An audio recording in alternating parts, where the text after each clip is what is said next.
Washington's got a few more transfer portal targets on campus.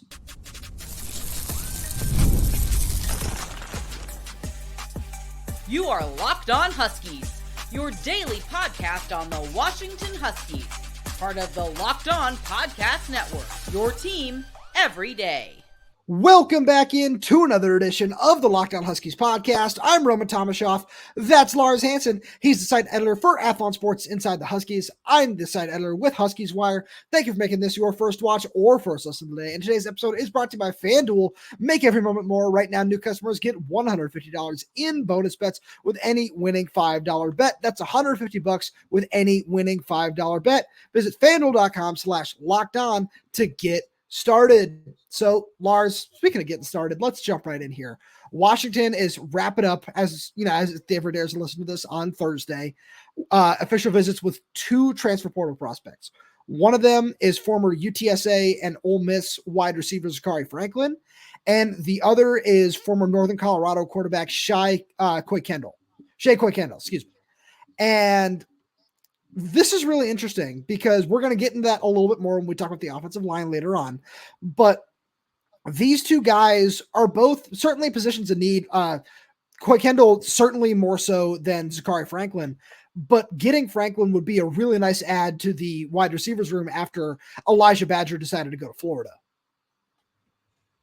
Yeah, to me, that's without question the more important ad. I know that kind of sounds crazy because the quarterback insurance you would think matters a little bit more, but when you look at the production that Zakhari Franklin had at UTSA, my word, I think for sure. At the aberration, the other thing that he was hurt a little bit, it sounds like, at Ole Miss, and it could just be that he decided to shut things down and have that last season as a redshirt year because he played 4 years at UTSA.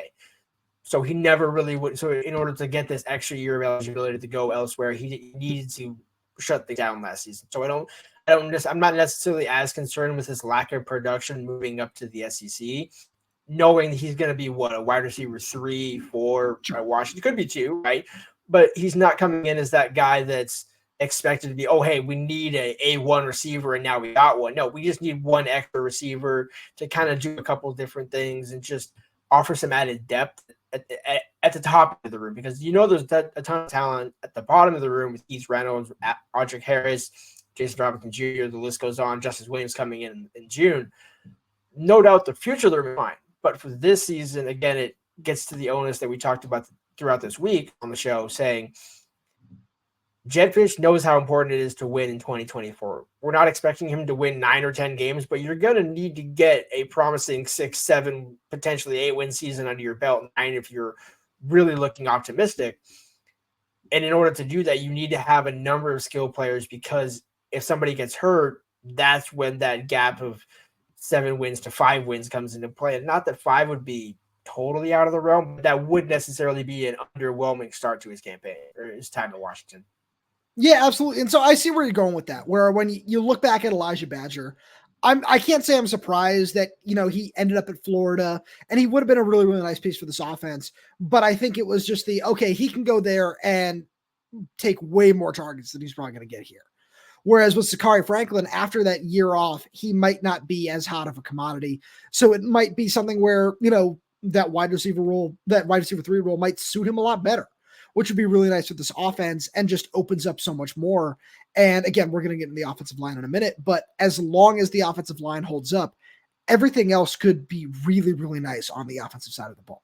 But it's certainly, there needs to be more of a conversation around quarterback, because, I've talked about it a lot after, even with DeMarcius Davis in the room before he left for UCLA, it almost felt like another guy needed to be in the room with a little bit more experience.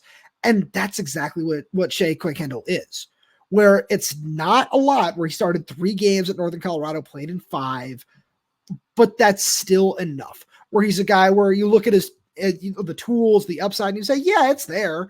And is he somebody who might push Damon Williams in 2025? Sure, if this is the guy who ends up coming in. But it's not something where you say, all right, this is a guy we're just taking to take. We need a body in the room. We need a scholarship guy. This is who it's going to be. No, this is somebody where he's on the younger side. He's got that extra experience that you and I were both looking for in whatever transfer portal quarterback they might end up taking. So now just kind of looking down the road, this would be a really nice fit and also adds that little bit of experience needed in case something were to happen to Will Rogers this season. That's something to consider, knowing his past in 2023, Will Rogers didn't play a full season. That's what's worth noting. I just think it's worth kind of taking the other side of the angle too, because you're absolutely right. This is a good addition in terms of there is some experience there, but there is a significant fall off from that first to second team. And even for Damon, where Damon might have a better skill set and, look flashier than Shea does at the quarterback position, there isn't a full year in college. There's not even a full season. Hey, I'm kind of the second team guy. I'm the guy that might come in. That looked like that maybe was partly going to be the case in Northern Colorado. But to me, this is even different than like a junior college take where, okay, he started a couple of years at a JUCO, how to start, run an offense.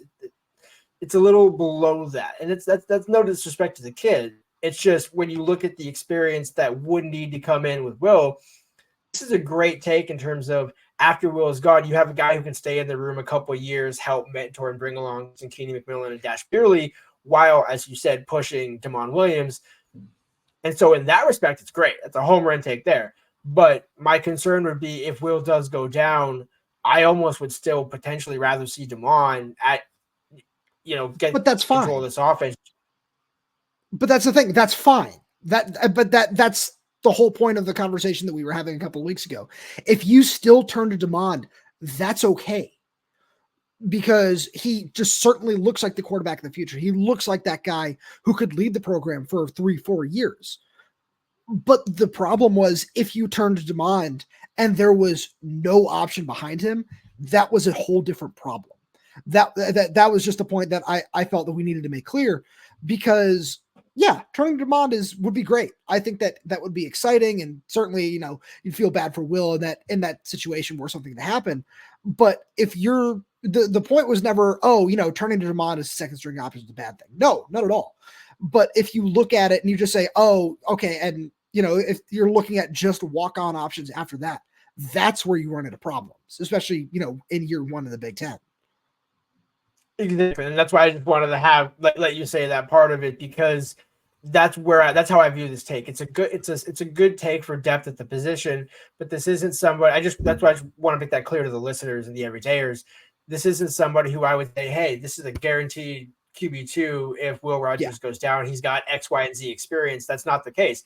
And that's fine. As we're saying, that's okay, because Damon Williams does have such upside that you don't necessarily want someone to come in and say, hey, you won't start this year, but you'll start next year and Damon will push you. It's no. We want Damon to be pushed. Who's the best person with the right skill set for this offense to push him? In that respect, Kuykendall certainly fits that mold. Absolutely. And that's just the biggest thing with it, is there's some experience at a higher level than junior college, where no slight to any JUCO quarterback out there, but I would rather have a few games of, FCS or just lower level FBS experience than 2 full years at a junior college. It's just still a different level of competition. It's a different level of game. And that's something that you would see here. And Lars, with that being said, just as important as quarterbacks and wide receivers are the guys blocking for them. And we'll get the random message from our good friends over at Yahoo Finance, because this show would not be possible without the help of our friends over at Yahoo Finance. Let's get straight to the point. You want to grow your portfolio to deal with the rising cost of inflation, to pay off your debt your mortgage, pretty much anything standing in the way of you and financial freedom, right? With Yahoo Finance, you can get access to the news, data, and tools that you need in order to help reach that financial freedom. For more than 25 years, Yahoo Finance has been the brand behind every great investor. Whether you're a seasoned investor or looking for that extra guidance, Yahoo Finance gives you all the tools and data you need in one place. They are the #1 financial destination, producing a holistic look at the financial news cycle, including breaking news, original editorial perspectives, analyst ratings, independent research, customizable charts, and so much more. With a community of over 90 million users each month, their real strength is helping you on your way to financial success. For comprehensive financial news and analysis, visit the brand behind every great investor, yahoofinance.com, the #1 financial destination, yahoofinance.com. That's yahoofinance.com. So, Lars, All the everydayers are asking. We get comments about it every single day, no matter if it's our work on our respective websites. Here on the show, people that walk up to us on the street, hey, what's going on with the offensive line? No, I'm kidding. That hasn't happened. But no matter what, that's what Husky fans want to know. What's going on with the offensive line? And with the guys we just talked about, with Zakhari Franklin and Shea Kuykendall, if they get both of those guys, as I have a scholarship tracker over on Huskies Wire, that puts them at 85 scholarships. And for better or for worse, it looks like this is the offensive line that Brennan Carroll and Jedd Fisch want to roll with this season. Yeah, and the more I think about it, as we were kind of discussing before the show a little bit, I would accept it because you address the starters. If in terms of, from our perspective, or at least from I guess I won't speak for you. In my perspective, you got your starting left tackle in Maximus McCree. Gaard Memmelaar is your starting left guard when he's fully healthy back in fall camp. D'Angelo Titieli is your starting center from Portland State.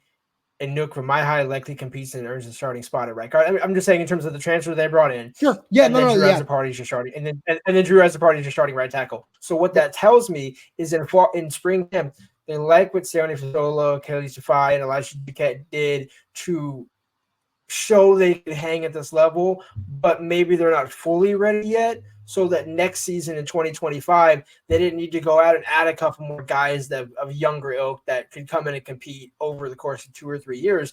They just wanted to find, well, I guess with the exception of Maximus McCree and potentially TTLE, the rest of these guys are likely 1-year guys. I believe Drew Azzopardi can come back as well. Like worth noting, he can. So there is a potential for a 2-year option with some of these guys, but when you look at the redshirt freshmen in spring camp that we saw, they look good. Now, we both think they can each get better in certain respects and maybe get another full season in a college football weight program.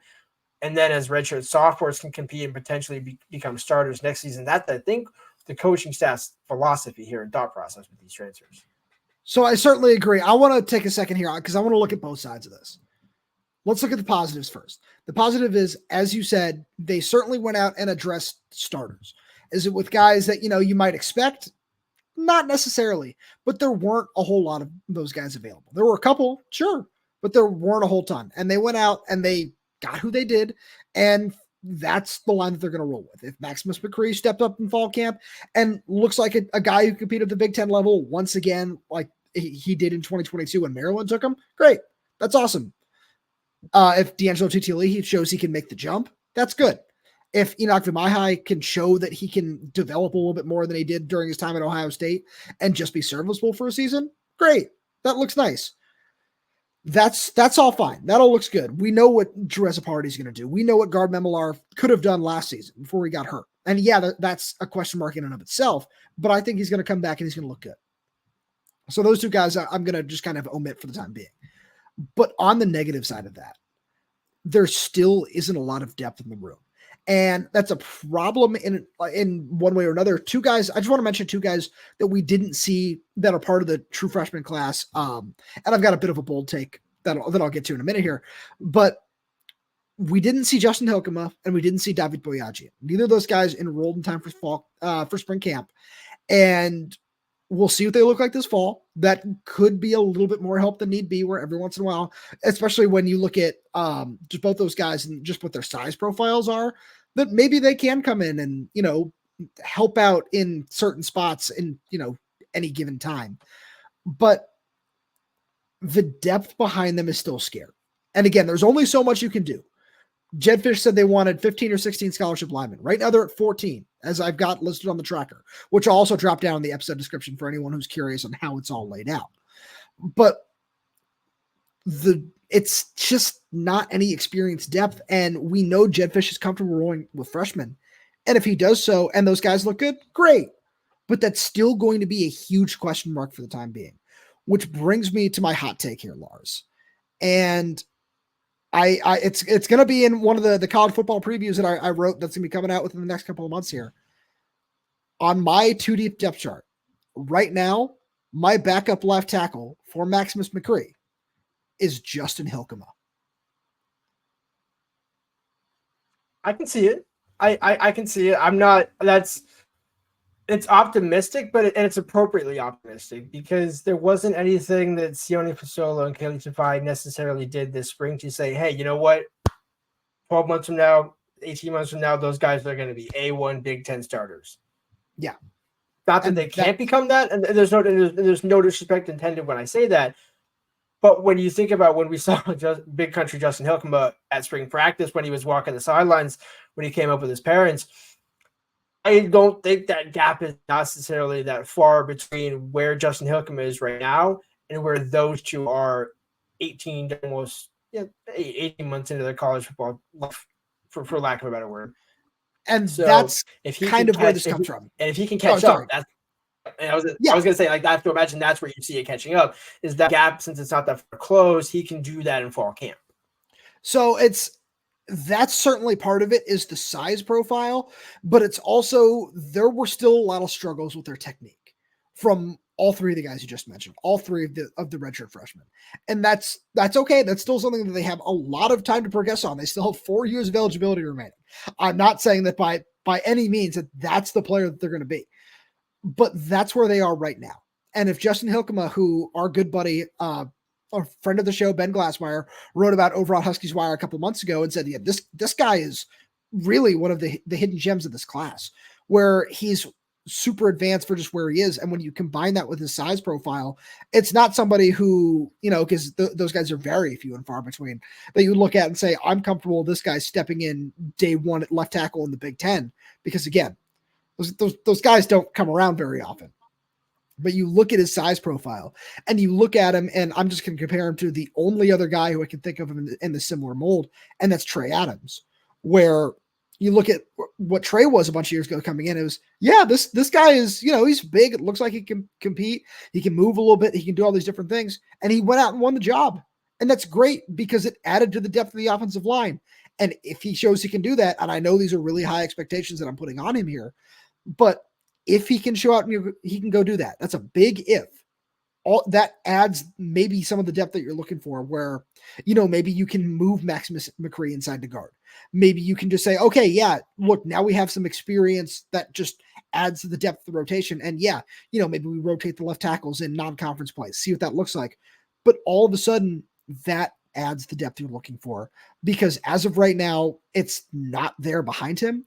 And that's the biggest concern, because there's a lot of talent. One guy we haven't mentioned is probably just the best offensive lineman from this last class, and this Paki Finau, where Paki has worlds of potential. He has sky high potential, but there are still a couple things he needs to do, just like all these other guys, like Michael Watkins too. He came in and he also played with the first team in spring, like Paki did, but it's just not there yet. And that's okay. But there's just not a lot of depth to just say, okay, we're willing to be a little bit more patient with these guys. No question they're playing with fire. I'm 100% with you. That's what we're saying, basically. That this season, yes, you have starters, but how often, even the 2023 Huskies didn't start their entire offensive line every single game. Like, in terms of the same 5 starters in week 1 did not end up finishing the season. For the most part, again, all the key guys that needed to did, which is the difference here. But that's also the problem. Yeah. No, continue. I just want to make sure we get that in, because that's there isn't that depth on this team right now. And could it prove itself? Sure, but it's not there yet. And I think that I'm not necessarily pushing back completely, because I agree with you on the principle that the depth is not there from an experience standpoint, but the developmental depth potential remains there and remains strong, because, as you said, these guys have 3 or 4 years in the program. And they were highly, I mean, Elijah Duquette was, I believe, a 4-star. There were a number of these guys that came in. Paki Finau was a 4-star. There were and again, some of these guys that were 3 stars arguably could play themselves into 4-star caliber players in college. And you have the right offensive line coach to do that with Brennan Carroll, who's also your offensive coordinator. So there's reason to trust. There's reason to be hesitant about the expectations, both this season when it comes to the depth and long-term how these guys improve. But all the pieces are there. And I think, if anything, that's kind of all you can ask for as a UW fan. Jedd Fisch had to go get a lot of pieces, and he found a way to construct a line that they're happy with. And they did it with the resources that they could with the portal guys available. Because, again, as we said, I'm sure they would have loved to have had player X, Y, and Z enter the portal, but they didn't. And so this is what they can work with. Exactly. And that's where this all gets really tough is, oh yeah, we're not having this conversation if Wendell Moe or Raymond Polito or Jonas Avayena enters the portal. And I know Arizona fans are going to say what they will about that, but we're not having this conversation if that happens. It's a whole different debate.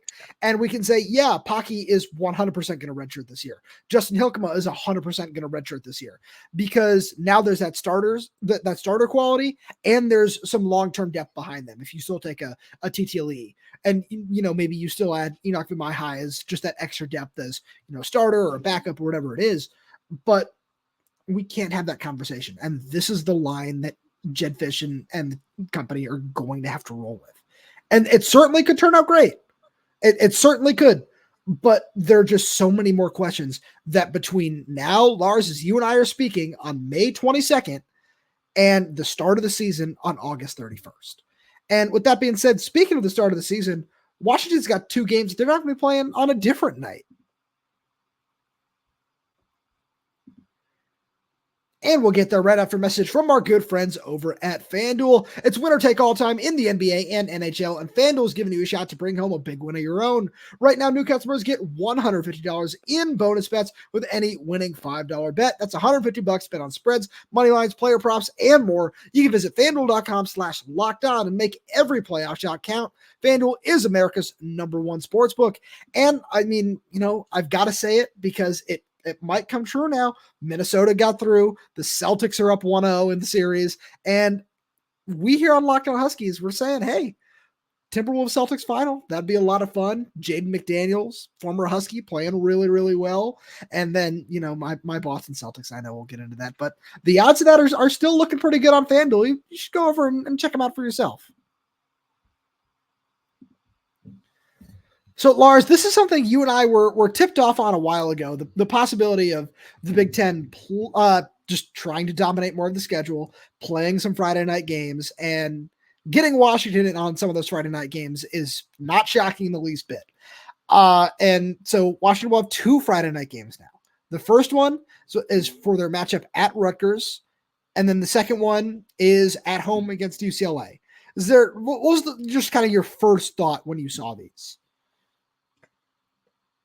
I'm intrigued. I mean, if you think about it, the one at Rutgers, Jedd Fisch's first non-conference game as a Washington Husky head coach, as I wrote about the story on Athlon Sports, Inside the Huskies, Athlon Sports, same thing,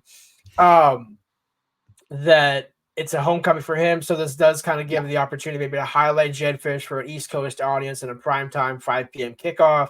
Well, I believe it's 8 p.m. Eastern, so it's not necessarily prime time, but do with that what you will. How are you spending Friday nights in Denver anyways?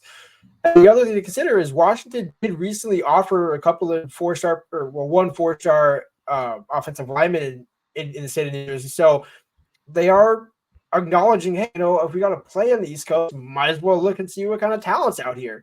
So there is something to consider in that respect. It does make it a little harder probably for some of those kids to come to that game for a visit, but you do get the exposure. And again, I understand Washington fans are not necessarily. I'm not super hyped to have to travel to the East Coast a few times this year, but you got to do what you got to do to make the money you want to make, and we're not going to make that in the Pac-12. I'm sorry, I'm just being very honest right now.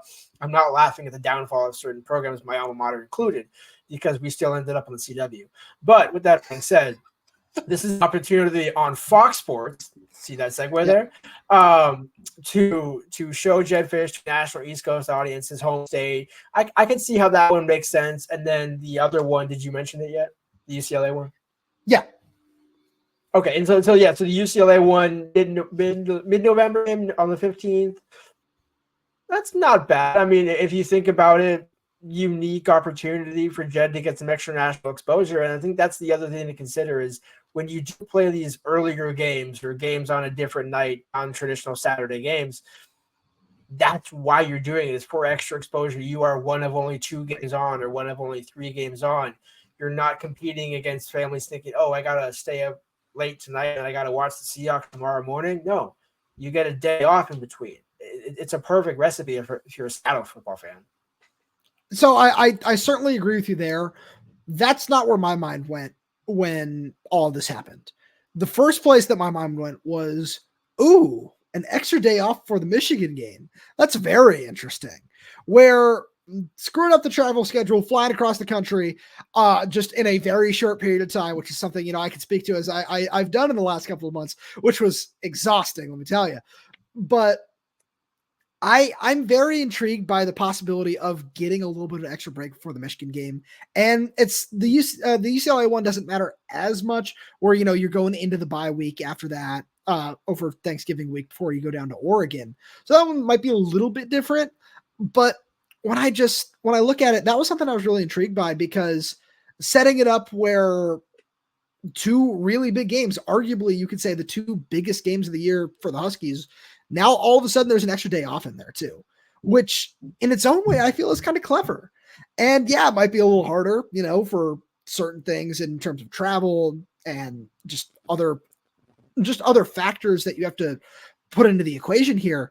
But making sure the Huskies had that extra day off is fun. Something I don't think we've been able to talk about in a while, where I remember seeing the discourse on Twitter a couple of years ago when it was, why does Oregon have this extra day off before Washington, or Oregon's got the bye week before the UW game and not the other way around. And I feel like that's just a discourse we've had in previous years. And now seeing that it's not that way anymore is interesting. Perfect segue off of that. The other benefit of the UCLA game, your point. It's an extra day to prepare for Oregon too. Yep. And that's okay. So again, this now ties all. It all ties together. For if you're Washington, we're gonna make these concessions. We need something in return. You just helped out Washington to get an extra day of prep for two marquee games. And if you think about it, it also benefits the Big Ten, because those games now become better, and you're not catching Washington against Oregon on 6 days rest, 5 days legit practice ready rest. It's never that short, but in terms of what the guys are actually able to do, the schedules and things like that, you only end up getting 4 or 5 days of actual work in. So those games, if Washington gets blown out of the game, it doesn't look good for the Big Ten. Pac-12, wow, it's hilarious. As Brendan Carroll would say, as Brendan Carroll would say, R.I.P. Pac-12. So no, absolutely. But one of the other things that I feel just kind of comes along in the general form of this discussion is the move to the Big Ten as a whole. Where the more we look at the move to the Big Ten, it's just the little things like this that make it necessary. Where, yeah, there's the big picture, there's the money, there's the TV schedules, there's all these other things that play into it. But it's some of the minutia that the Pac-12 never seemed to get right, while saying, okay, yeah, giving Washington an extra day to prepare for Michigan is great. That's really helpful. That's awesome. That's smart. Giving Washington that extra day to prepare for Oregon, plus the bye week before Oregon for both teams before this reserved rivalry game, is really smart by the Big Ten. And this just, I feel it just further proves why this move needed to happen. Oh, no doubt. Again, I still remember sitting in the hospitality room before the Alamo Bowl, explaining to people what was going to happen to the Pac-12 back in December 22. And I'm just like, none of us really want this to happen, but it's got to happen for the majority of this conference. And look, nobody's a fan of change, especially when you talk about tradition in college football and a sport that is so ripe with it. It's undoubtedly sad. And I'm not here to say that, we're not celebrating it in that regard. But to each their own. You got to do what you got to do. Washington could not survive unless they made this move. And Washington equally could not survive in the Big Ten without certain concessions being made. This is the happy medium of that result, where in year one, there's not complaining of saying, oh, we're getting, dunked on the Big Ten, and I was trying to play it safe there with the wording, and not getting a favorable schedule because we're coming all the way out here and we're taking less money. There's none of that. And you hit the nail on the head. Yeah, the Pac-12 would have been absolutely loving. Hey, Washington on 5 days rest and Oregon gets a bye week before that. Yeah, that makes sense. Washington, you can handle that. And yeah, there's nothing to see there. It's like, no, each of these schools had to do this move, and this is why the Big Ten is such a powerful player in the college football landscape, because of the direction of the conference and just who's at the top of that. Absolutely. And that's one of the biggest things. And that's why, like, it seems like a very minor thing, but that's why we wanted to make sure we discussed it, because it plays into the Big Ten and it plays into just why this move was so necessary, because of the little things like this that they can get right. And Lars, with that being said, as always, thank you so much for being here. Thank you to all the everydayers for tuning in. We really do appreciate your support. We've got so much more fun stuff coming for you throughout the offseason. So make sure you subscribe wherever you get your podcast. On that YouTube, Spotify, Apple Music, Amazon Music. We're there. We're everywhere. Updating the channel with new content every single day. So make sure you click that like button, click that little bell so you never miss when we post a new video. Leave us a comment down below if you have any questions, comments, concerns, anything like that. And if you're audio only, please leave us a 5-star review. Thank you so much for tuning in, and we will talk to you on Friday.